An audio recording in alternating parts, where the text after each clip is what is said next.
is yours, Imam.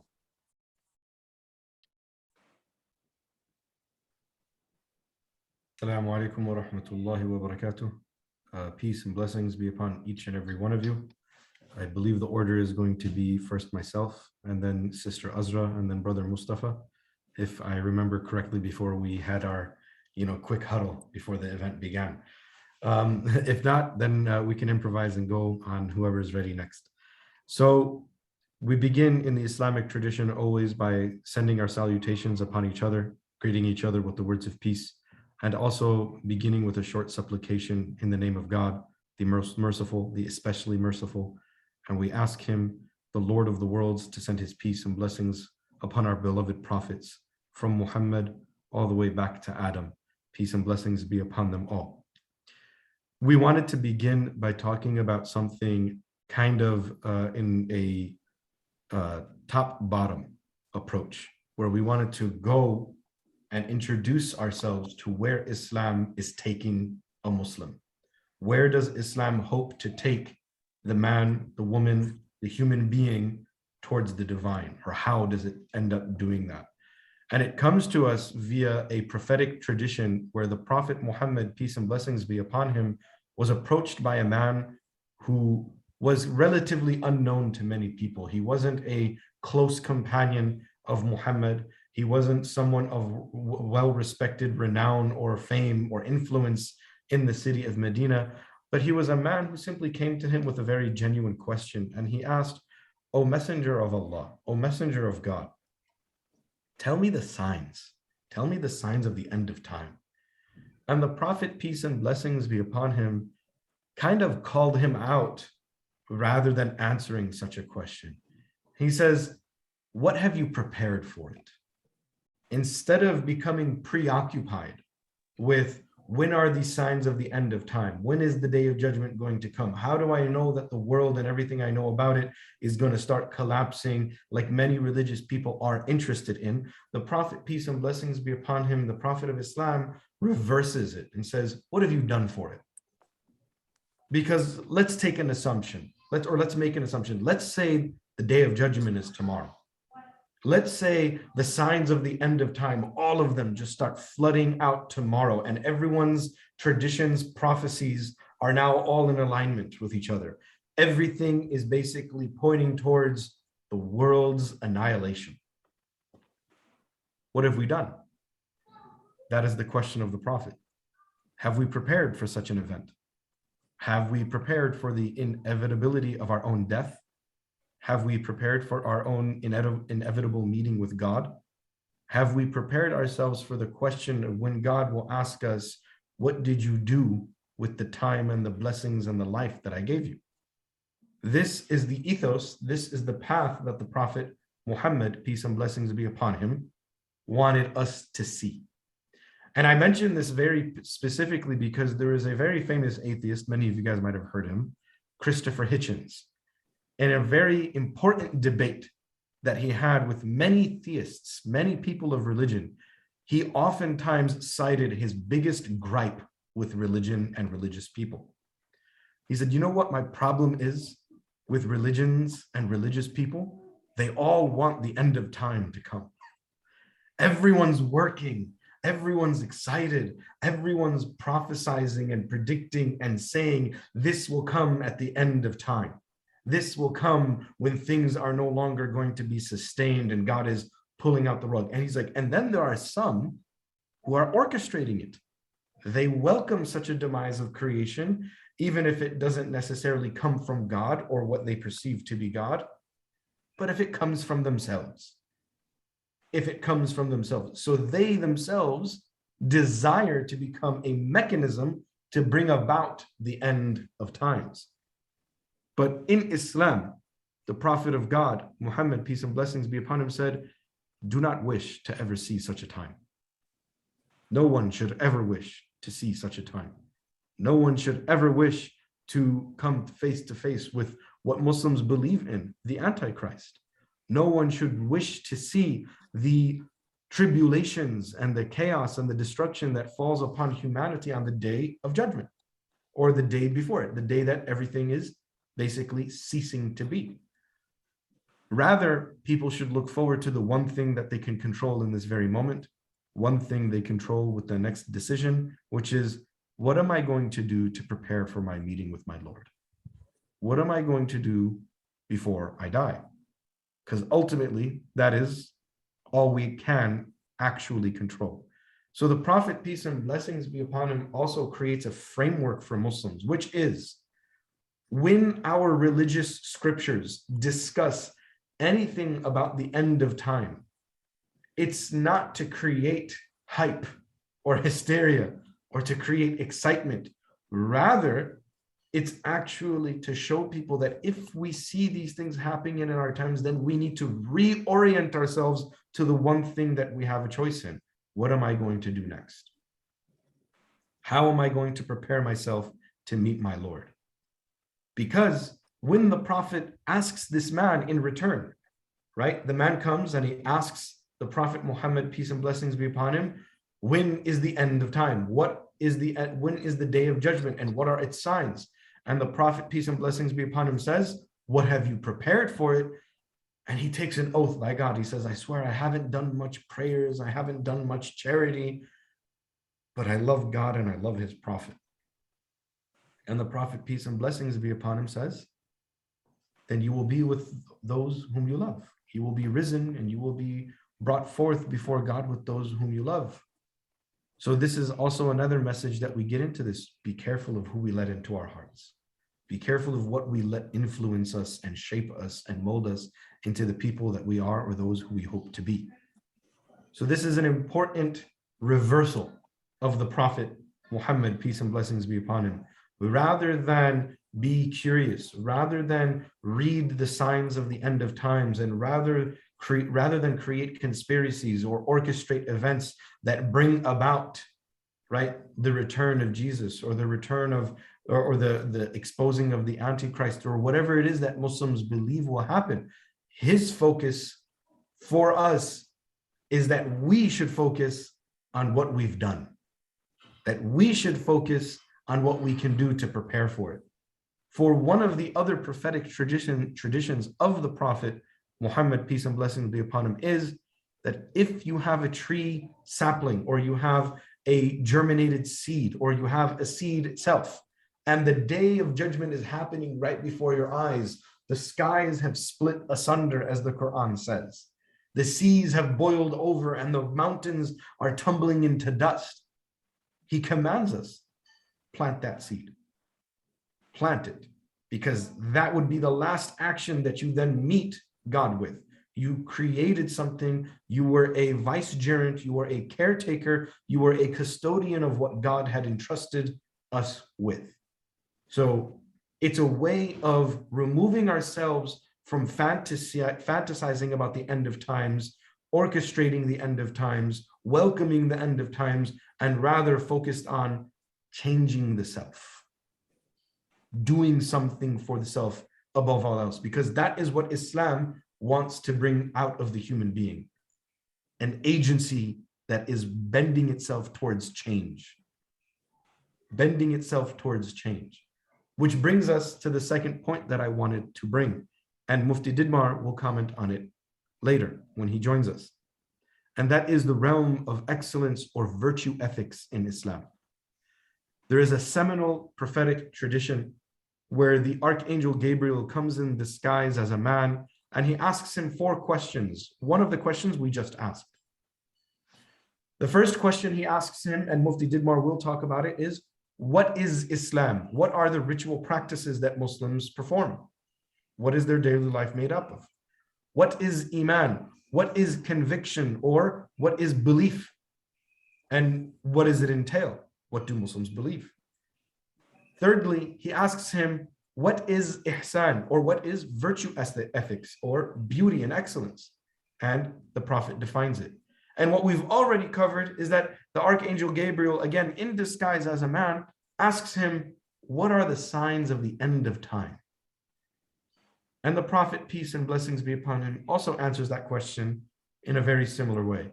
The one who asks knows no more than the one who's being asked. So basically, leave it to God. It's not in your hands. Leave it to God. You focus on what you can do, which is change. So the question before this one, the third question is what we're going to focus. We focused on the fourth one, which is the end of times and its signs, and we covered it. The answer is we don't know. We can never know. We may think we see signs. We may indeed actually see the signs. Ultimately, at the end of the day, the prophetic message in Islam is, what have you done? What have you done to prepare? If your meeting with God is imminent, what have you done? So the third question that gets asked that we're going to cover, and we're working in reverse order. I'm covering the latter two. Mufti Didmar is going to cover the first two. The third question he asks them is, what is ihsan? What is virtue ethics? Or what is this excellence, this beauty? The word ihsan is a very pregnant word. It's got so many meanings and so much blessings in it. I can't really bring it down to just one word. But he asks him, what is ihsan? And the Prophet, peace and blessings be upon him, responds with, to worship your Lord as if you see him. And although you do not see him, you know that he sees you. To worship your Lord as if he's right in front of you. And although that is not the reality, that you cannot see him right before your eyes, you may see his signs, you may see his blessings, you may see his impact on the world and his effects upon people. You also recognize, though, that he is ever watchful over you. Basically, whenever I would teach high school, I would basically tell these young teenage men and women, imagine your mom is right behind you at all times. How careful will you be with your next words? How kind will you be to the stranger? How gentle will you be with the elder? How merciful will you be with the young? Basically, how conscientious will you be if you always knew, or you always were worried that your mother was watching, right? So this is something that we can relate to. We behave differently when our boss is in the room. We behave differently when our pastor is next door. We behave differently when people of reputation and influence or people of power are nearby. So what about the most powerful of the powerful? What about the most influential of those who have influence? What about the King of Kings? And what about the Lord of the worlds? How will we behave should we know that he is always watching us? How do we know this? Or how would we imagine ourselves? And this is something that comes into virtue ethics. My code of my conduct, my behavior should be no different in the public as it is in private, which is usually, sadly for us all, I can speak for myself, not the case, right? We tend to be different people when the camera gets shut off, when the Zoom meeting ends, when we leave and go to the privacy of our own rooms, homes, and gatherings. So the Islamic model of progression for the human being, number one, is not to preoccupy itself with things that it cannot control, and rather preoccupy itself with the one thing that it is meant to do through its beliefs and through its worship and rituals and practices, and that is purifying the heart, adopting good virtues, and letting go of evil vices, adopting the good and letting go of the bad, purifying the heart, purifying the mind, purifying the limbs of what they do, and ultimately purifying the soul. This is ultimately what religion is meant to do. And this is ultimately what the Prophet Muhammad reminded us of emphatically. Because he was asked, O Messenger of God, when is the last day and what are its signs? The one who asks knows no more than the one who's being asked. And instead, he orders us and commands us, worship as if you see God in front of you. Act as if you see God in front of you. Move in this world as if you see God in front of you. And although we do not, but we may see his signs and we may see his effects, we still know that he is ever watchful, for he is all-knowing, all-aware, most gentle and most aware. So this is a good introduction on where are we meant to be going as Muslims? Where are we meant to be going as Muslims who are aspiring to be faithful, aspiring to be agents of change, and aspiring to be people, human beings who are ascending to the divine? ascending to the divine. This is ultimately what my mother likes to call the perpetual process of purification. You know, there was a philosopher who was once asking his father, when do lusts and desires leave the body? He says about 20 minutes after the corpse cools off, right? Meaning lusts and desires and things that are awakened within ourselves and our passions are always going to be a temptation for us. And the battle never ends. For us in Islam, the moment we think we've achieved purity or that we've achieved salvation, that is a grave error indeed. Because when can we guarantee that? When can we know that? When can we ever feel such a way, so secure? This is why the scholars of Islam always remind us that there are two wings to ascend to the divine that are needed: a wing of fear of God and a wing that is in hope of God. Fear of one's own shortcomings, wrongdoing, and injustices against others or against the self, but then hope in divine mercy, hope in his forbearing forgiveness, and hope in the good rewards that are to come. So this is the purpose of religion from an Islamic worldview, is that if it is not making me a better man, if it is not making me a better Muslim, then I'm doing it wrong.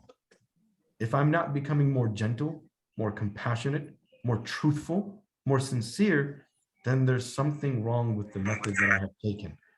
And often the Quran tells us to be wary of the one who has taken their desires as their Lord.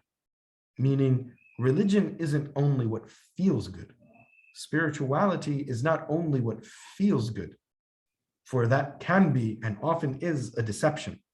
Rather, spirituality, virtue or virtue ethics, excellence in the path of God, all basically bring us to the one question: what have I done to prepare for my meeting with my Creator?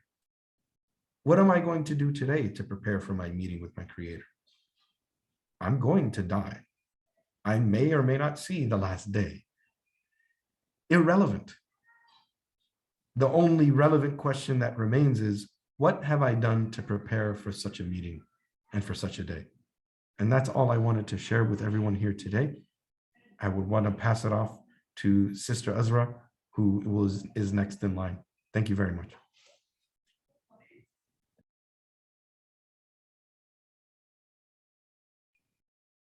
Sister Azra, you are muted. Muted. Am I muted now? Oh, thank you. Good. So thank you, Imam. This was wonderful and a wonderful reminder of why we're here. And thank you, AFN. Your timing couldn't be more perfect, because tonight at sunset begins our 3-day pilgrimage in Mecca for those millions of Muslims who've made that journey there this year. So what I'm going to share right now for a couple of seconds is this image that many of you are probably very familiar with. This is what's going on in Mecca right now, and will be going on. Actually, it goes on most of the time, but right now for the Hajj, this is what's going on. And I'm going to describe to you more a personal journey than the technical stuff that goes with Hajj and stuff that Imam and Mufti Didmar will be sharing with you. So I was lucky and blessed to be invited by my Creator to go for Hajj in December of 2006.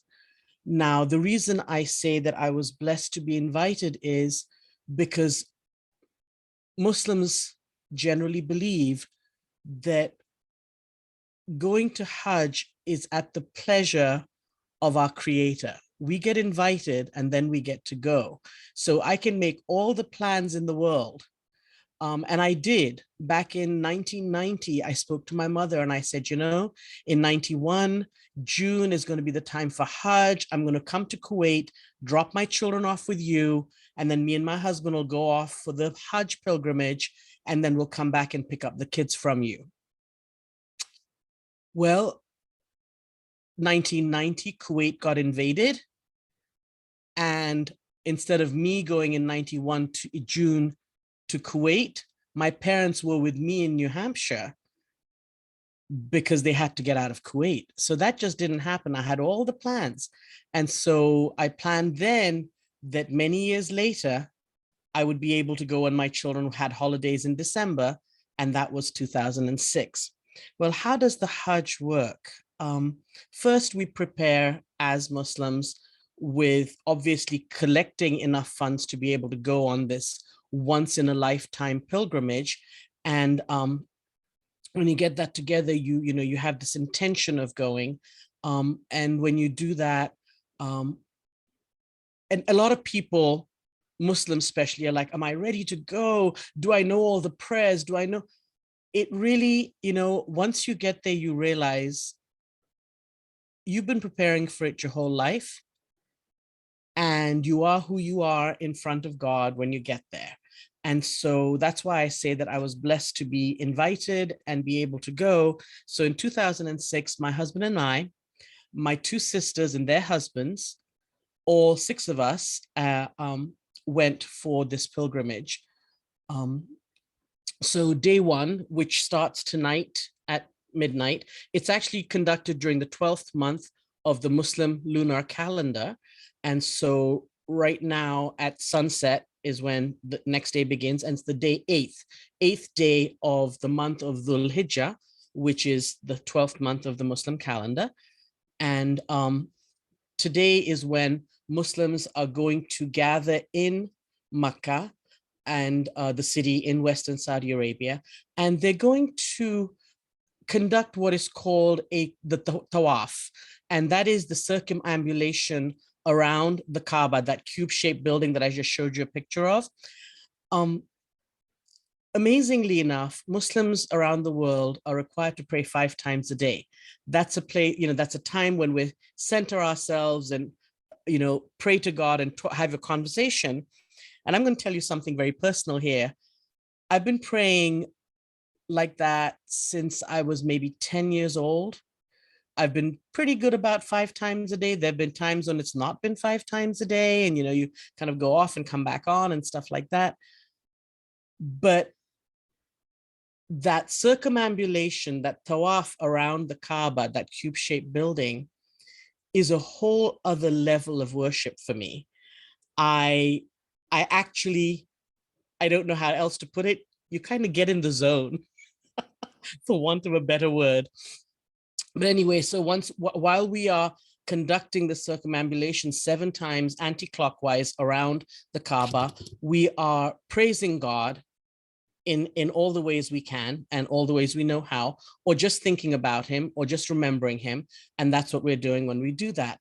Once we've done that, Muslims then move on and go to the tent city, where it's huge. When you're talking 2 to 4 million Muslims from around the world are going to camp out, it's a huge tent city. And they're required to spend a night there preparing for, day 9, the 9th day of Dhul Hijjah, or the 2nd day of Hajj. And that is actually almost the most important day of Hajj. So for us, we got on a bus, we drove to the location. There were a lot of pilgrims who were walking, and just because the sheer number of people there, the buses move slower than the human beings. So we would have been better off just walking than on the bus, but that's fine.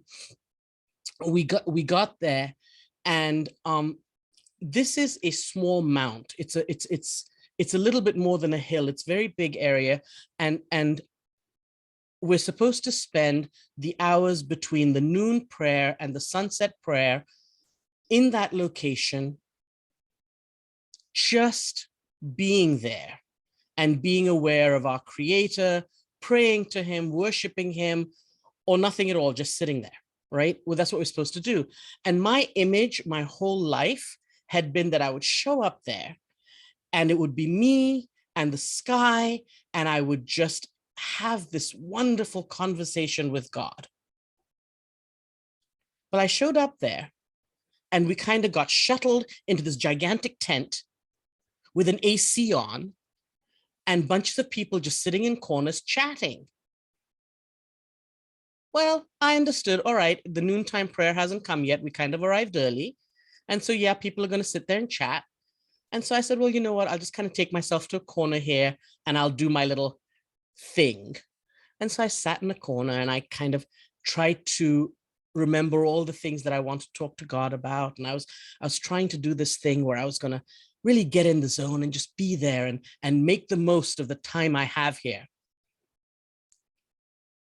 I kept looking around going, you know, why don't I get to be outside looking at the sky and talking to God? What is this deal? Why does this feel so fake and just useless? There's an AC on and people are sitting here chatting. And of course, the whole time, of course, I'm not saying it loudly. I'm just grumbling to myself.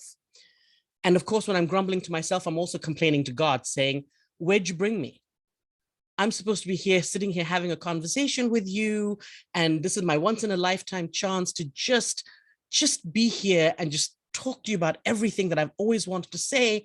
And instead, I don't get to see the sky. I don't get, I'm sitting here complaining. Well, it was time for the noontime prayer. And we were all asked to leave our tent and move to a certain edge of the Arafat, the mount, and all gathered together for congregational prayer. Because of my injury on my knee, I tend to sit on a chair and pray. I don't go through the full motions of going all the way down on the ground and touching my head to the ground. So what happened was I kind of got pushed back a little bit, and my chair, amazingly enough, got put at the very edge of a tent. So the front part of my body was outside, and the back of my body was in the tent. And so I'm sitting here looking at all of these people. And, obviously you can't see millions of people because that's a lot of people to be able to see. But everyone around you, you get to see all these people. And it's noon in Saudi Arabia in December. It's a desert and it's hot. And the incredible thing is, my answer from God came right then. The front half of my body was dripping with sweat. I was miserably uncomfortable, while the back half was actually cold. I can't even describe that to you. I can't describe to you what that feels like, because it was literally a knock on my head saying, hey, be grateful for what you got. After the noontime prayer was over, I was very happy to go back in my tent, and I was very happy to converse with God. And most of my conversation was, thank you. Thank you for reminding me that I was in a very good place. I don't need to look at the sky to talk to you. I can talk to you anywhere. So that was my one experience. After that, after sunset, we then get to travel to just this big empty area in the desert. And the requirement is that you spend the night there. There are no tents. There's nothing. There's just human beings sleeping on the ground, looking up at the night sky. And that was my biggest moment for me, was I was laying there and I was listening to all of the millions of people preparing their meals and talking to each other. And it was dark out there, but we could just kind of make out what was going on. But I sat there and I thought, this is amazing. Almost 4 million people from every part of the world are gathered together. Why? For the sake of God. That was it. That's the only reason for being there. So some of these were my big aha moments. And I sat there going, it's only when we turn to God that we behave like human beings sometimes. It's just everybody was being nice to everybody, just taking care of everybody. The young were taking care of the elderly. It was just an incredible feeling, just laying out in the desert. And there was so much that couldn't have been wrong, but it wasn't. It was just people taking care of each other. And then the next day went on, and And so that third day, people who are at Hajj, at the pilgrimage, are busy with their prayer and worship. Whereas the rest of us, like this year, who are not there, we're going to celebrate a very big holiday for us. It's called Eid al-Adha. Eid al-Adha is the festival of the sacrifice. Now, this is not a sacrifice that Muslims are required to give. It is actually a commemoration of the sacrifice that we believe that the Prophet Abraham was asked to make of his son's life to show his love and obedience of God. So for that, Muslims around the world will give to charity first thing in the morning, and what they give is they give meat to those who are needy, and then we celebrate, with family and friends, wishing each other a happy Eid. So to me, my lessons from Hajj were, I'm a people watcher, and throughout the whole time, I was grateful that my husband was there, because he would help me leave when I was supposed to and go back in when I was supposed to, because I would go into a mosque and I would just be mesmerized by all of these different people that were there and all of the ages that were there and the types of people and the languages. I was just so mesmerized that my husband would have to literally drag me going, okay, this is great, but let's go. You got to eat lunch right now. And then bring me back. So there was a lot of learning that went on for me, and there was a lot of appreciation. So that's what I wanted to share with everyone is at a personal level, Hajj and this holiday are very special for that reason. So thank you. I'm going to go ahead and pass this off to Mustafa. Thank you. Good evening again. Brother Omar and then Sister Azra, actually, they just started from a point that which is hard to actually continue, to be honest with you, because these are very important and essential, but yet very subjective matters when it comes to your relationship with, God. And for me, what I wanted to do is actually to continue to carry on from that Eid al-Adha and how it is actually reflected in the society.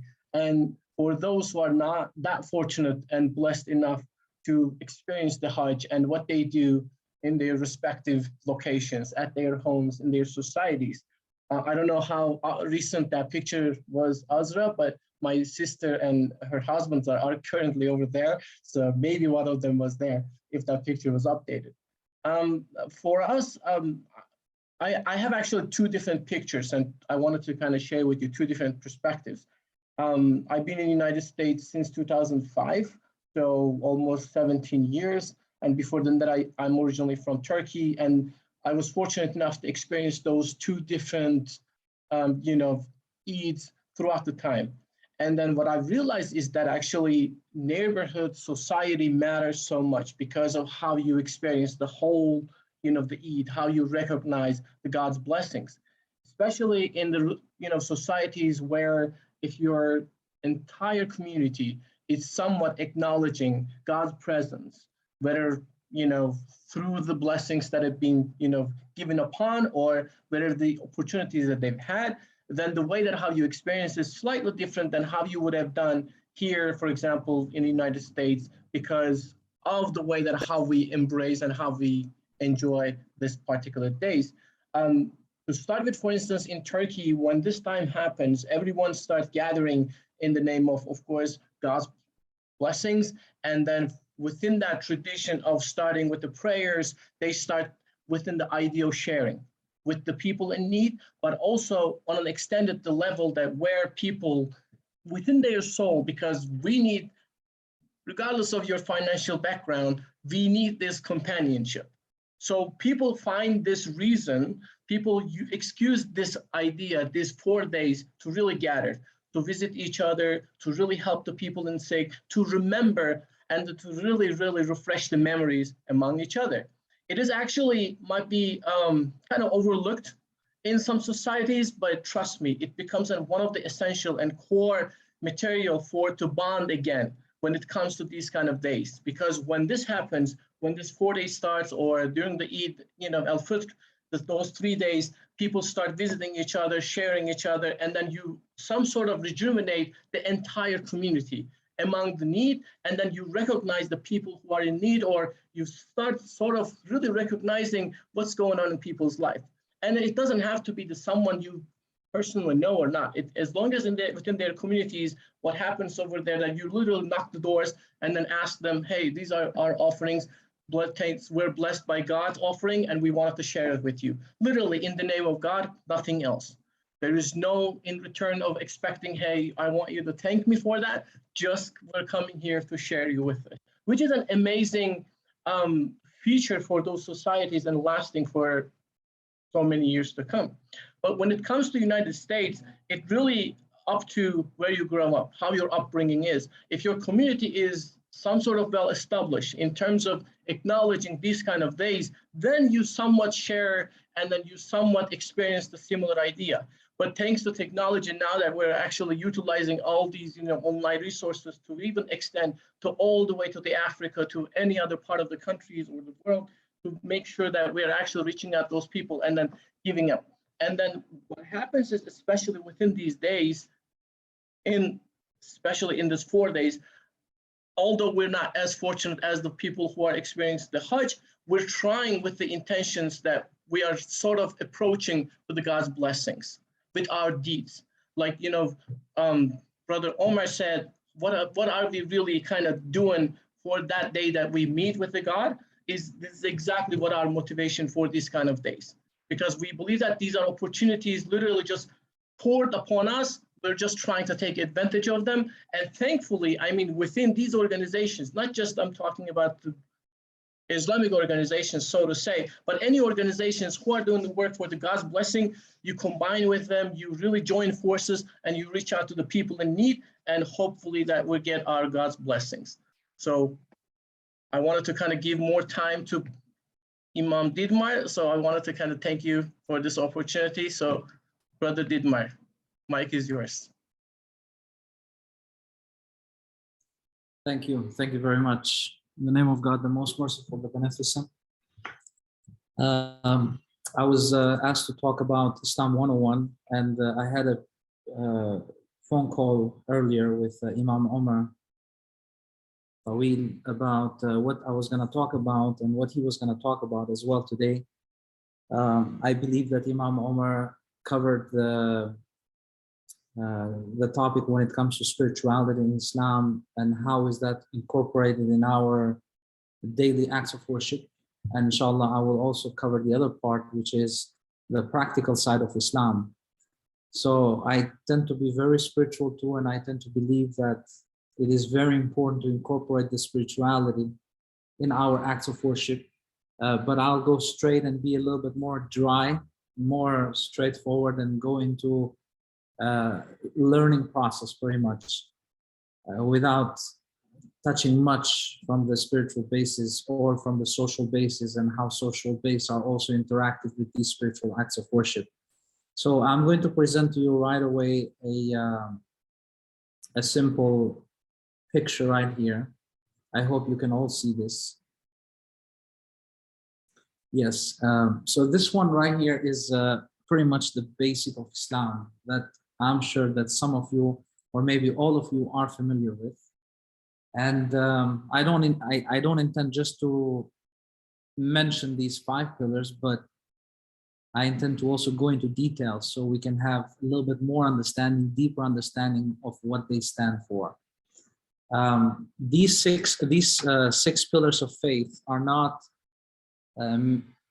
categories that are put together by scholars, by Muslim scholars, but they are based on a statement made by Prophet Muhammad, peace be upon him, when Angel Gabriel came to him and asked him some questions. And I'm sure that Imam Omar covered that before as well. So one of the questions that he asked, Angel Gabriel asked Prophet Muhammad, peace be upon him, was, Mal Islam, what is Islam? And Prophet Muhammad, peace and blessings be upon him, he said that Islam is, I take it back, not Islam, but Iman, faith, or the creed. Sometimes we translate that way. What is creed? What is Iman? And he said that Iman is to believe in God, to believe in his angels, as you see right there, to believe in the revealed books, to believe in his messengers, to believe in the day of judgment, and believe in the predestination. So one of the questions, going back again to the first one of the questions can be, then what is the difference between Muslims believing in God versus Christians or other people of faith traditions believing in God? We, from our tradition, we say that God is unique in a sense that he has no partners and he has no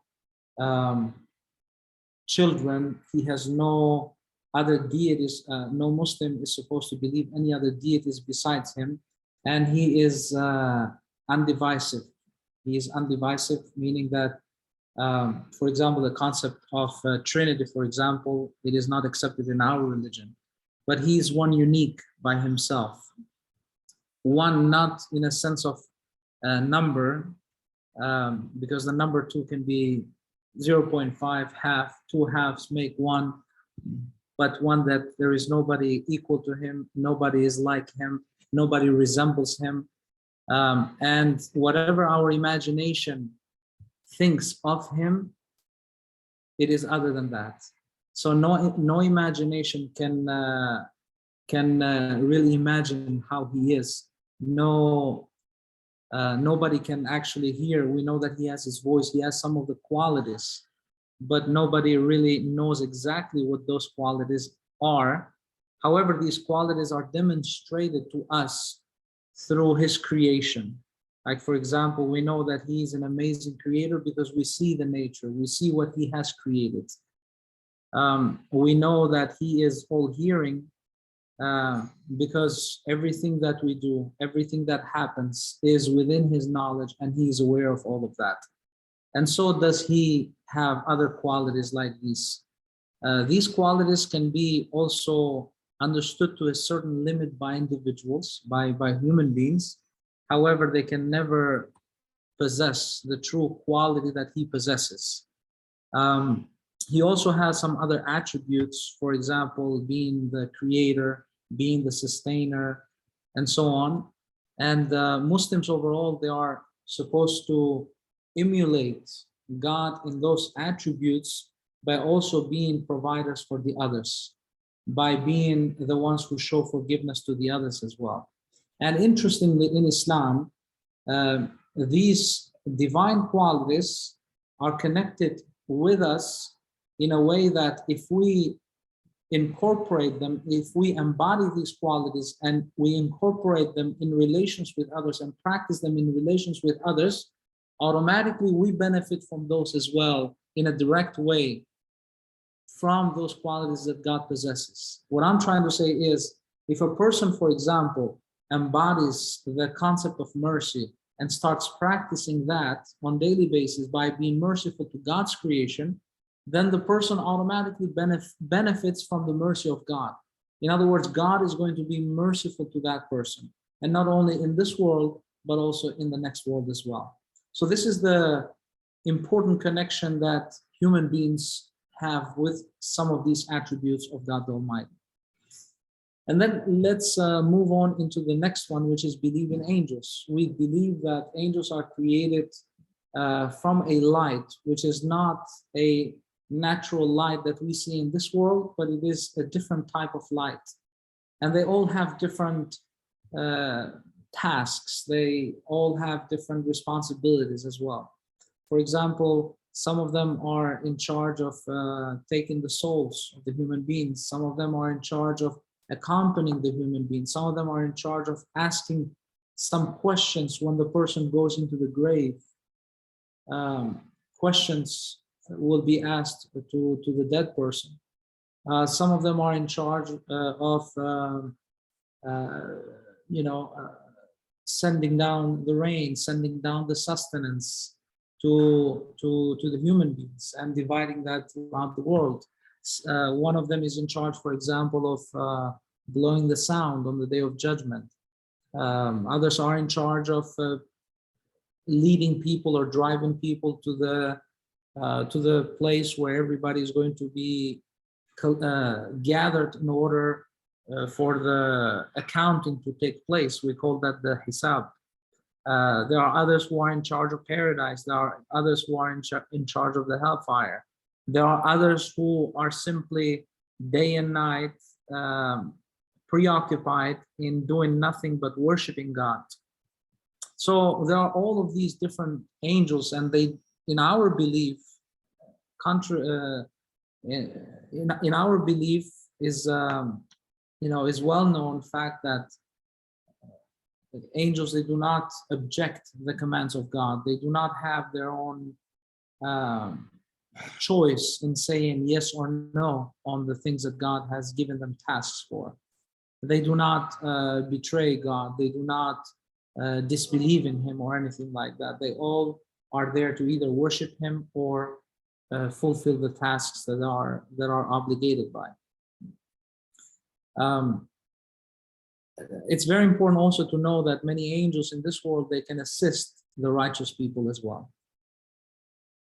Number 3 is to believe in God's revealed books. We Muslims, they believe in Quran to be the last revelation that was revealed directly from God to Angel Gabriel, and Angel Gabriel revealed the same words to Prophet Muhammad. So the Quran that we have in our hands or in our houses or mosques, wherever it is not believed that these are the words of Muhammad, peace be upon him. These words are the words of God, uttered through the tongue of Prophet Muhammad, peace be upon him. So there is no insertion of any single word of Prophet Muhammad himself in the Quran.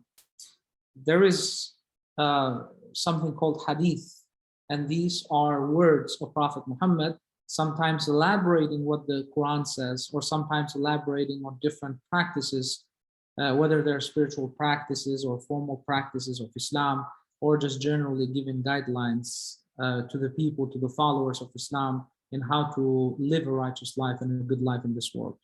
So we also believe that previous generations and previous traditions, they all received their revelation from God as well. We believe that the Bible came to Prophet Jesus as well. That was the word of God inspired to Jesus. We also believe that before Jesus, Prophet Moses, he had the Torah that was revealed to him as well. So was David with the Psalms as well. And so was Prophet Abraham before, who received some of the scrolls as well. And many other messengers throughout the centuries or throughout millenniums that received God's revelation. So some of them were preserved, some of these revelations were preserved, and some of them were not preserved at all, and some of them are preserved in you have some parts that were changed throughout the years.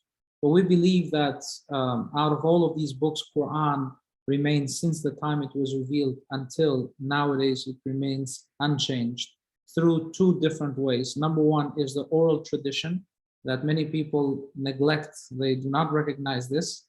Oral tradition is very powerful. Generations through generations, the Quran was memorized by thousands and even millions of people from the beginning all the way to the end.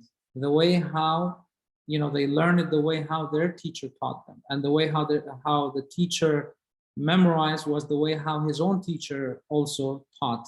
So even all of these chains that go back all the way to Prophet Muhammad, peace be upon him, in an oral tradition, is very, very strictly and well preserved through all of these centuries for 1400 years. And then you have the second type of preservation, which is the formal preservation, or in a written format. And there are copies of the Quran from the early days as well that do exist with us nowadays. And so overall, Muslims are told to believe that these revelations also came down. So in Surah Al-Baqarah, for example, the second chapter from the Quran says that all of them believed in God and the messengers, and also it is mentioned the books. So we are all believers in these books, including Bible, the Gospels of the Christian Gospels and also the Old Testament, the teachings of Moses as well. However, we believe that these previous revelations, they were changed. When it comes to belief in the messengers of God, which is number 4 right here, we also believe in them, that there are so many of them. The Quran talked about 25 of them and mentioned them by names, and the Bible too talked about them as well. But according to our tradition, we know that there are over 110,000 prophets and messengers that came to the humanity from the first human being, Adam, all the way to the last prophet and messenger, Prophet Muhammad, peace be upon him. There were over 100,000 of these prophets and messengers. Now, the concept of prophet in Islam is different from other traditions as well. Yes, the prophet is somebody who is conveying the message of God to the people, somebody who is told by angel Gabriel that God has chosen you to be the prophet, and this is the responsibility that you have to carry on. But beside that, we also believe that God has chosen these prophets and messengers and purified them in such a way where they do not commit sins. Again, they are not immune from mistakes, but they are immune from sins. And we have a concept called the Isma in our Islamic theology. And the Isma is immunity from sin. Again, not immunity from mistakes, but those mistakes, they do not go to such a level where they're considered to be sins. And again, it does make sense if we look at it from a rational perspective that a prophet should be the role model for the others. A prophet should say to the people, you know, don't do this, and he himself should not do it. Therefore, being a role model, you have to also make sure that you are standing for your own words and your own beliefs. The fifth one is believe in the day of judgment. And the day of judgment is a day where everybody will be, you know, all of this universe. Muslims believe that not just this world, but the universe as well that we see is going to collapse. The planets, they will intermingle with one another. The order is going to be broken. So the day of judgment is going to happen. But when that happens, then God is going to resurrect people again in a new world. And this is believed to be the hereafter, where people are going to come out from the ground, from the earth again, in an earth similar to this one. We don't know exactly how it's going to look like, but it's going to be similar to what we have right here.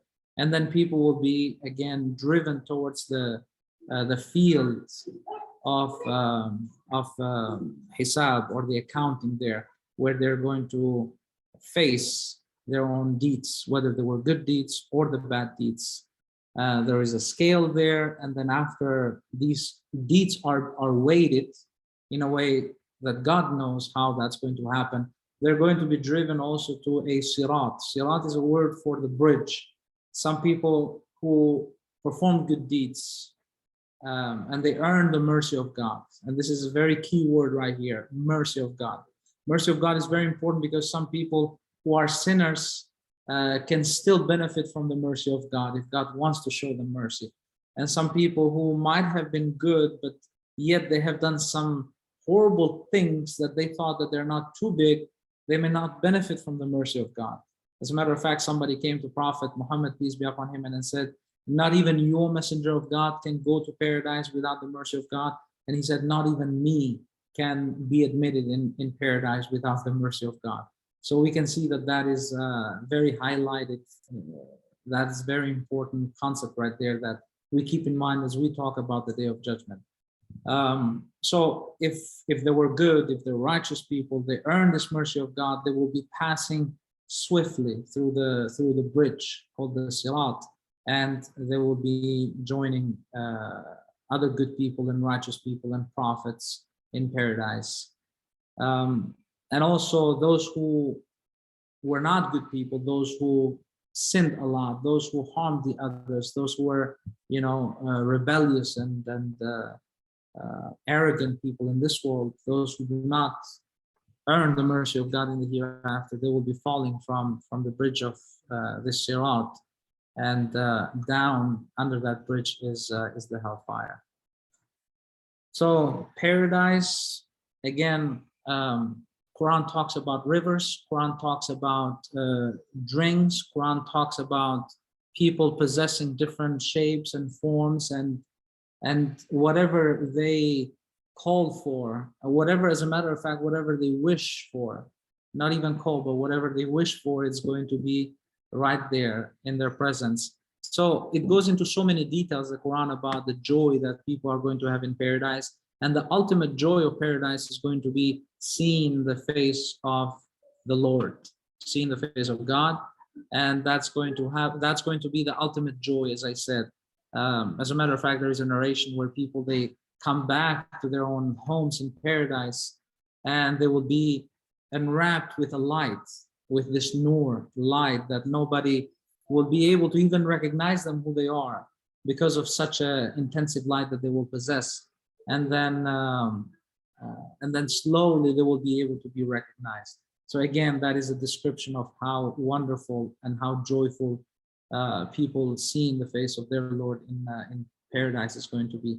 Again, when the scholars, they talk about this, in order not to compare God to anything, they say, we do not know how people are going to see it, but we know that they're not going to see it in a particular place, or confined to some of the limits that are that bodies are confined in this world. It's going to be a total different scenario, but we just don't know the details of that. That's what the scholars, they have mentioned, Islamic theologians. So then we go into the sixth one and the last one, which is believe in the predestination. Predestination, this is the concept of qada and qadar in Islam. There are two categories of this. Qada is something that God has predestined, but it didn't take place yet. So we believe in that whatever is going to happen in the future, it is already predestined. And the qadar is the other concept, which is something that God has predestined already, and that took place. So if something happened to us a day ago or a year ago, we believe that was already predestined by God, and that already took place the way how He wanted that to take place.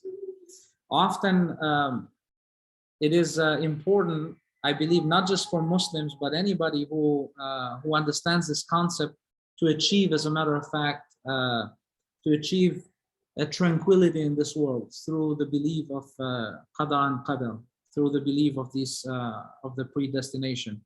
Why? Because often we keep blaming ourselves for something that happened in the past, and it could be our fault. We're not saying that it's, you know, I mean, it was the will of God and that's what He wanted, so you sinned. No, it doesn't work that way. But for sure that it happened within His knowledge, and it was already predestined that it was going to happen that way.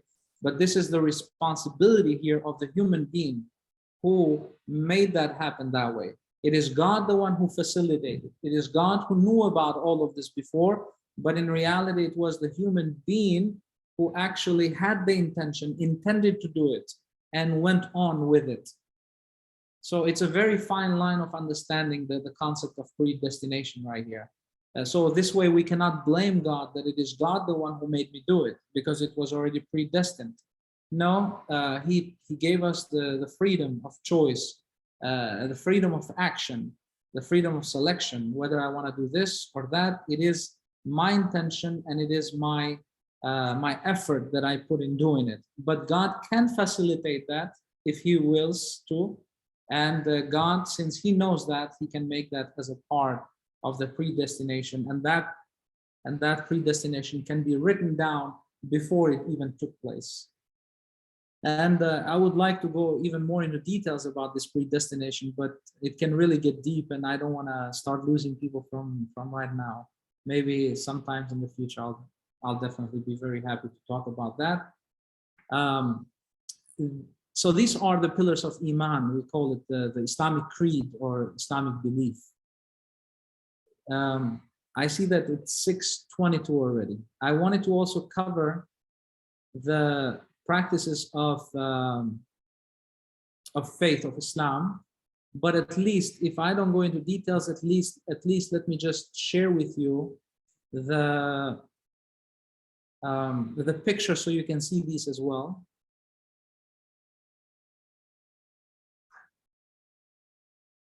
If I can be able to do that very quickly here.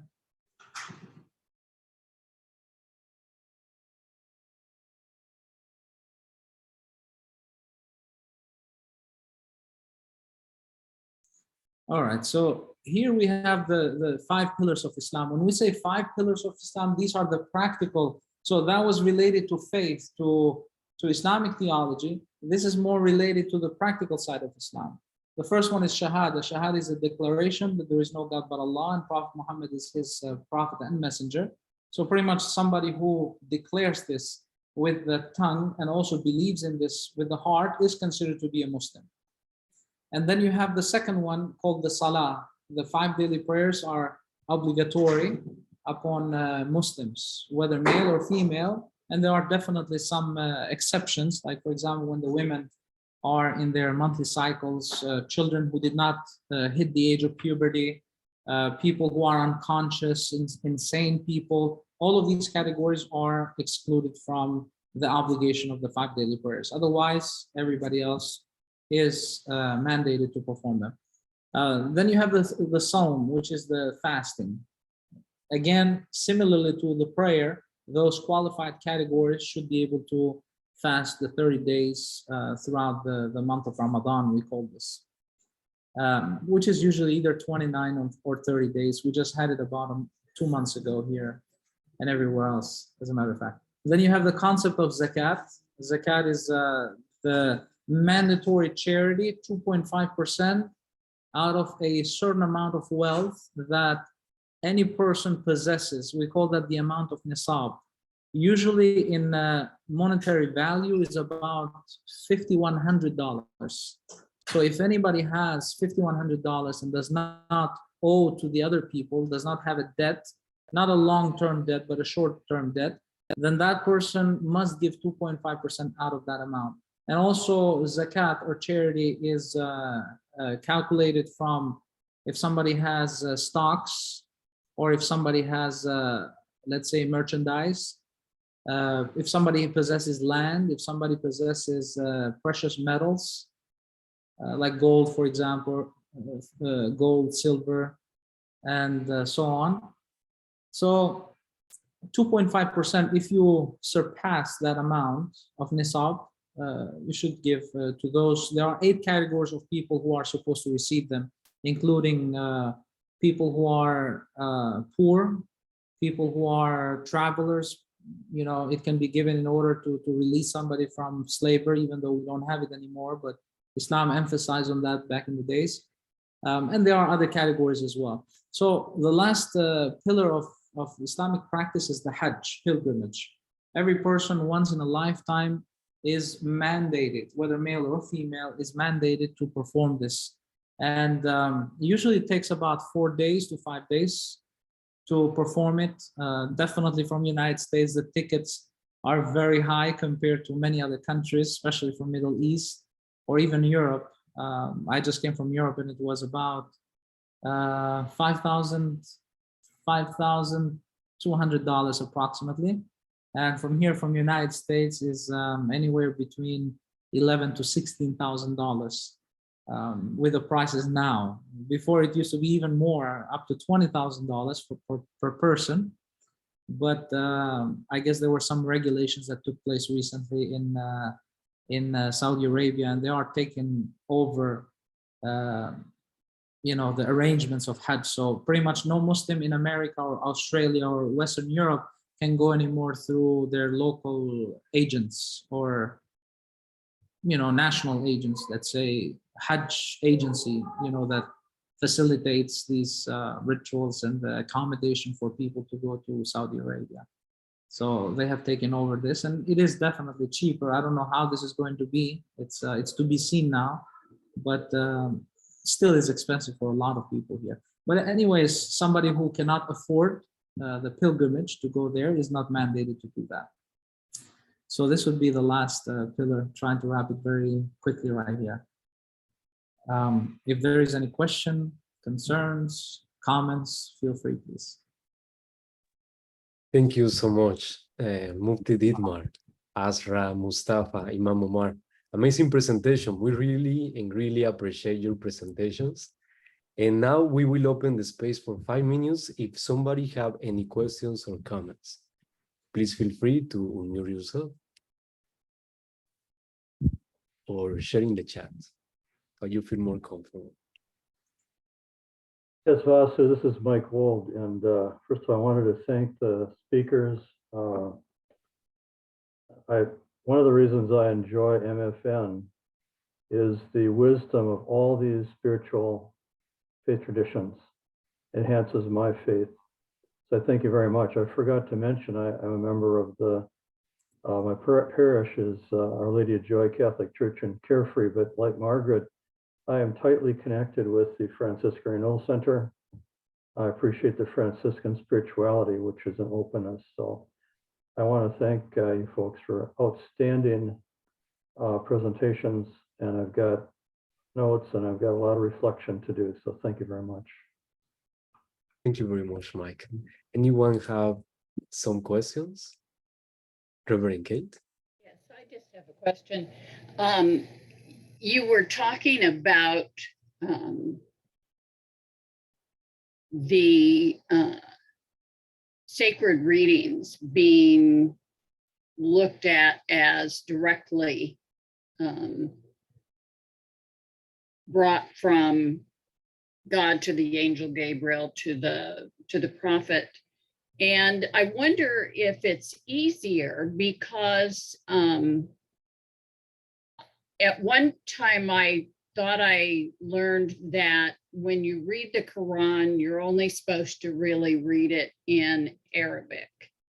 And you know, the Christian Bible has come from the Greek, the ancient Hebrew, Aramaic, through Latin, through our individual languages. And so in doing so, it may have strayed a little bit from its original meaning. So do you think it is easier for the Quran to be looked upon as more the received word because it hasn't gone through those permutations? Thank you for the question. That is a very good question.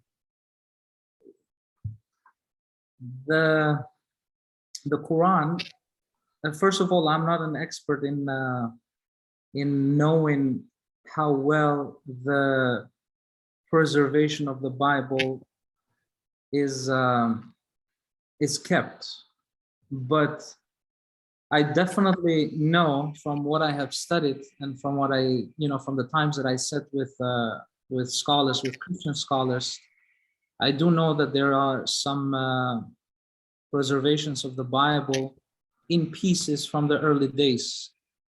And I also learned about the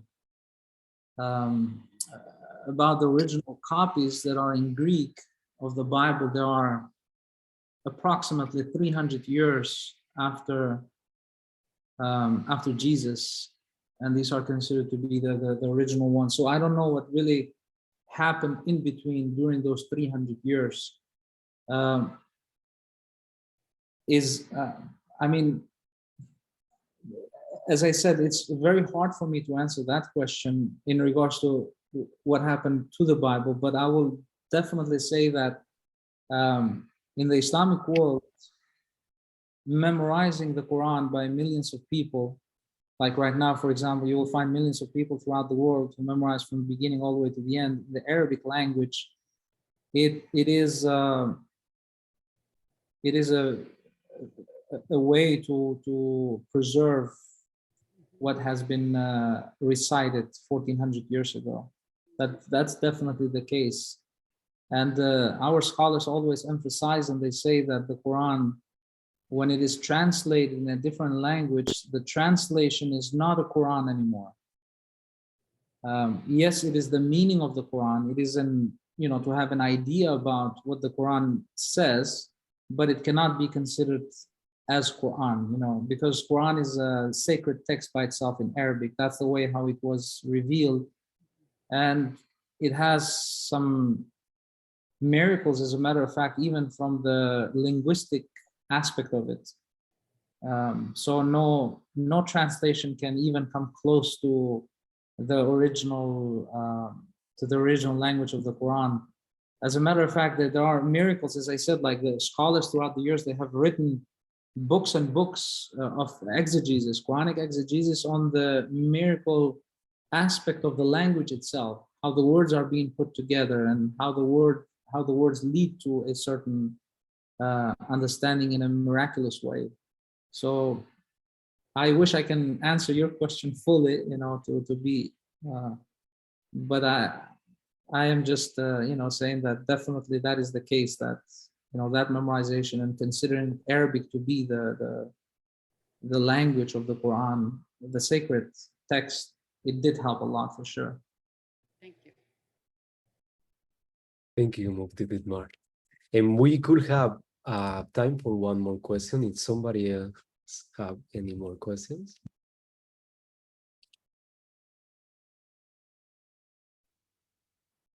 If not, I will give some time to Reverend Katie.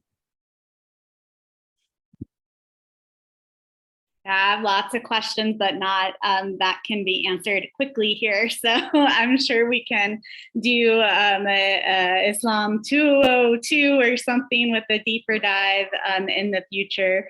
So thank you so much for your words, Mufti Didmar. We are always honored to have you and have you as a board member of AFN, and love going, if you all get a chance to go visit United Islamic Center of Arizona, please do. It is what I often call one of my home mosques. So when I'm up there, and Imam Omar, as always, it's great to hear from you too. And Azra and Mustafa, just amazing words. All of you are invited to participate further in AFN. We have interfaith theological discussions that happen each month. Vasu can drop that information in the chat, or just take a look at our newsletter, as I say. I know there's a lot in there. So there are opportunities to continue to learn and engage across our various faith traditions each month together as we build our relationship. I do want to announce here today, I think I have final permission from my executive committee, that we have a date for our annual gathering solidified. It is November 3rd. It's going to be in the evening. You are the first group to hear this. I don't even think some of our staff have this date yet. So November 3rd at 6, we're going to open registration at 5:30, and we'll start around 6 o'clock. And we are really excited to welcome our keynote speaker, Dr. Miguel de la Torre, who is a Latino theologian out of Iliff in Denver, Colorado. He's a liberation theologian, and we are excited to welcome him to whatever stage, pulpit, community we end up landing in for the location. We're still ironing that out, but it will be somewhere off of the light rail. It will be streamed, and we will have in-person events in Tucson and Flagstaff leading up to that as well. So I wanted to share that exciting news with you all, and look for some save the dates in the future and more information as it comes out. A big hand of thank you to Vasu tonight, to Shuru Vasubandhu, who organized this and really always works so hard and so diligently for Arizona Faith Network. We are just very lucky to have you as our faith community coordinator. And before my internet cuts out again, I'm going to hand the microphone back to you, Vasu. Thank you so much, Reverend Katie. We are so grateful to have you today, all of you, to be together. And we join the Muslim community in this celebration. We honor and we are grateful to learn from you today. And we are waiting and looking forward to see you in the next Faith 101 together. So thank you very much, everyone, for your time to be here today. Thank you. Have a good day.